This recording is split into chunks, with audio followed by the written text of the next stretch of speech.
All right. Now we're doing freeCodeCamp, JavaScript algorithms and data structures, object-oriented programming, inherent behaviors from a supertype. All right. So in the previous challenge, we created a supertype called animal that defined behaviors shared by all animals. All right. So we've got this function animal thing, and then this is just like this thing right here is just like this thing right here, but it doesn't have an own property in it, and therefore it doesn't have a parameter in there either. So this is what that is. And then this stuff right here is just assigning the prototype stuff to this thing right here, right? So this and the next challenge will cover how to reuse the methods of animal inside bird and dog without defining them again, right? It uses a technique called inheritance. This challenge covers the first step, make an instance of the supertype or a parent. We already know one way to create an instance of animal using the new operator. Yes, this is how we know it so far. But there are some disadvantages when using this syntax for inheritance, which are too complex for the scope of this challenge. So they're not going to tell us, but we'll trust them, right?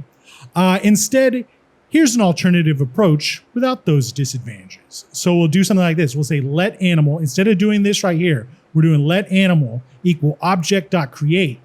And then we'll have animal.prototype as the argument for this function call right here. All right.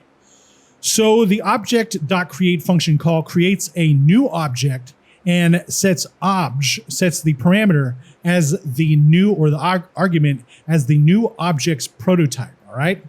So basically this animal that we're making right here is getting this prototype right here. So that's basically how we would do it. So that's how we would do it for the duck and for the beagle, right? So that's how we slap the prototype onto these, like it didn't tell us how to do for these ones right here, right?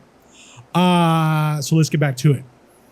So the object.create function call does this. And recall that the prototype is like the recipe for creating an object.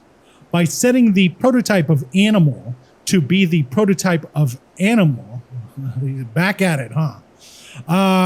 We are effectively giving animal the animal instance the same recipe as any other instance of animal. Ha ha ha. Oh, they do love being redundant, do they? Don't they? Pardon me. Anyway, so animal.eat, because we did this and this has this going on, this little eat function. When we say animal.eat, it will do a console. It will do a console log of nom nom nom, right? And when we say animal instance of this animal right here, it will return true. Okay. So now we're going to use object.create to make two instances of animal named duck and beagle. Okay. So basically what we're going to do is what they did, what we did with this one, right? What they did with this one. So we'll just come down here and we'll say duck equals, and we'll say object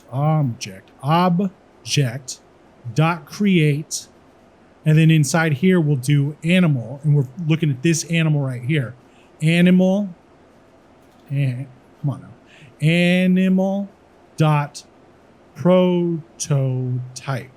All right. So this equals an object with this stuff as the prototype. That's what this is doing right here.